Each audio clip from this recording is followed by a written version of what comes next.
Hello, dear friends.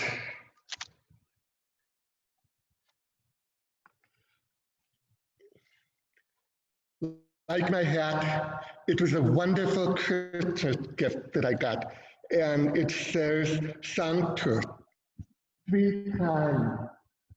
Sanctus, Sanctus, Sanctus, the ancient Latin word for holy. A reminder to me that this is Holy Week, and today is Wednesday of Holy Week. The hat and Holy Week remind us of our Lenten challenge to be holy. And in a few moments, I'm going to do the same presentation in sign language, and I'm going to sign Be Holy by simply signing Be Connected to God. Our Lenten journey has been to draw us closer to God through the mystery of Jesus. And very recently, I got an email from someone who has been observing the isolation of the virus that we have been going through. And her comment to me was, this is a time to reflect on what is really and truly important. And today, Wednesday of Holy Week, is actually the last full day of Lent. Tomorrow evening begins the great Easter Triduum with Holy Thursday, Good Friday, and Holy Saturday. This last full day of Lent, Wednesday of Holy Week, has another name. It has been called Spy Wednesday. That's because today the gospel reading is the story of Judas. It's in Matthew chapter 26, verses 14 to 25. It's the story of Judas taking the opportunity to betray the Lord, to hand him over to those who would want to kill him for 30 pieces of silver. It's actually a very horrific story. Jesus, the one who is always faithful to God, who is love, Jesus, who's always faithful to God's calling, is betrayed by an unfaithful friend with a kiss, with a kiss. And you know what? I believe you and I, we've all been Judas. We've all betrayed. We've all done those little things and sometimes big things that have hurt someone else. We need to ask for forgiveness. This is part of what we used to call the Lenten duty, which is a misnomer.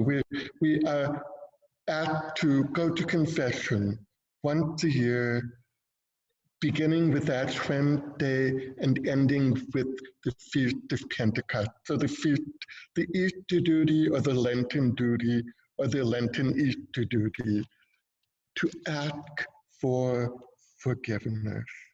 Now, I'd like to do a quick point of departure in this because, as you probably know, the Catholic Church will never ever say who is in hell. We know who's in heaven, we call them saints, and we have a process of canonizing, but we never know who is in hell. And that's because in the case of Judas, remember the horrid betrayal that he committed. And then he took his own life in the end. But if Judas at the last moment before his next nap, if his last thought was, oh my God, I'm so sorry, God forgives. God always forgives. That's an incredible part of our faith. God always forgives. Now, in 7th grade, we had a wonderful sister, Sister Mary Vivian, and she said, yeah, God may have forgiven him, but he'd be in purgatory for a long, long time. Maybe, but God always forgives. And that's the hope for you and I with our little betrayal, that God always forgives when we ask for forgiveness. Now, maybe we can relate just a little bit to Judas. But in this season, we're also being asked to relate to Jesus. And I think most of us can do this halfway.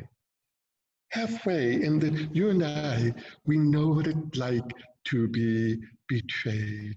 We've experienced, as Jesus did, betrayal by a friend, by a family member, by all kinds of realities around us.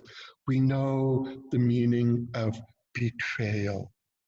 But the second half of that experience is missing for many of us. Jesus on the cross said, Father, forgive them. The second part, we do not ask, we do not forgive. We hold on to a grudge. We hold on to the hurt, the pain, the anger, the grieving. We hold on to it. We're not willing to let it go. But today, on Spy Wednesday, the full gospel is to be forgiven and to forgive, to get forgiveness and to give forgiveness. We pray, Lord, forgive us as we forgive one another. Lord, please give us the courage today to leave Lent and enter into Easter.